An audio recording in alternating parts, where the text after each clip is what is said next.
بسم اللہ الرحمن الرحیم۔ السلام علیکم، میں محمد عاصم شاکر اور آپ دیکھ رہے ہیں میرا YouTube channel daily health idea.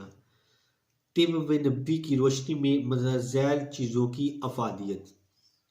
زیتون کے فوائد۔ رسول اللہ صلی اللہ علیہ وسلم نے فرمایا، زیتون کھایا کرو اور اس کے تیل کی مالش کیا کرو، اس لیے کہ جو شخص روغن زیتون کی مالش کرتا ہے اس کے پاس 40 روز تک شیطان نہیں آتا۔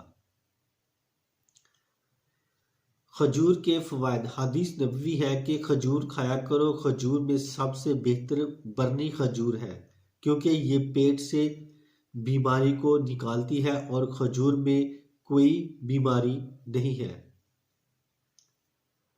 کدو کے فوائد۔ حضرت صلی اللہ علیہ وسلم نے فرمایا، اے لوگو، کدو زیادہ کھایا کرو کیونکہ یہ دماغ کی قوت بڑھاتا ہے۔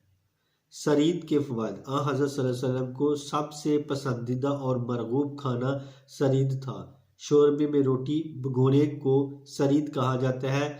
یہ کھانا قلب و دماغ کو تقویت دیتا ہے اور زد ہضم ہوتا ہے۔ انار کی فوائد۔ ایک حدیث نبوی ہے کہ ہر انار میں ایک قطرہ جنت کے پانی کا ضرور ہوتا ہے۔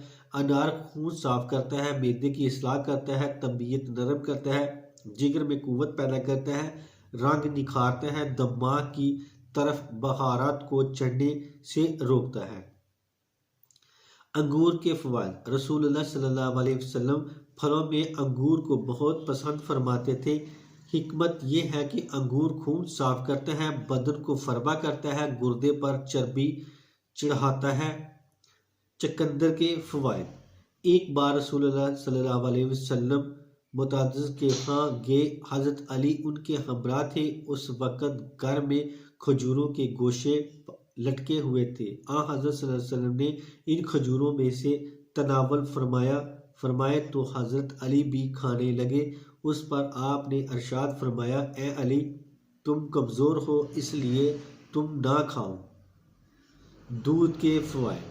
حضرت ابن عباس سے روایت ہے کہ پینے کی چیزوں میں رسول اللہ صلی اللہ علیہ وسلم کے نزدیک دودھ بہت عزیز تھا۔ حکمت یہ ہے کہ دودھ بدن کی خشکی دور کرتا ہے، چہرے کا رنگ سرخ کرتا ہے اور خراب فضلات نکالتا ہے اور دماغ کو قوی کرتا ہے، طبیعت میں نرمی اور دماغ میں تیزی پیدا کرتا ہے۔ شہد کے فوائد۔ حضرت عائشہ سے روایت ہے کہ رسول اللہ صلی اللہ علیہ وسلم کو شہد بہت مرغوب تھا۔ حضور کو شہد اس لیے پسند تھا کہ اللہ تعالیٰ نے فرمایا ہے کہ اس میں شفا ہے اور حکمہ کی شفا کے بے شمار فوائد لکھے ہیں۔ مثلا نہار منہ چاٹنے سے بلغم دور ہوتا ہے، معدہ صاف کرتا ہے اور فضلات دفع کرتا ہے، معدے کو اعتدال پر لاتا ہے، دماغ کو قوت دیتا ہے، مثانے کے لیے مفید ہے اور گردے کی پتھری دور کرتا ہے، فالج اور لقمے کے لیے مفید ہے۔ آؤ سب اللہ کی طرف۔ تو اس کے ساتھ ہی میں اب اجازت چاہتا ہوں۔ دعا میں یاد رکھنا، اگر ویڈیو اچھی لگے تو لازمی شیئر کرنا اور کمنٹ کرنا۔ السلام علیکم۔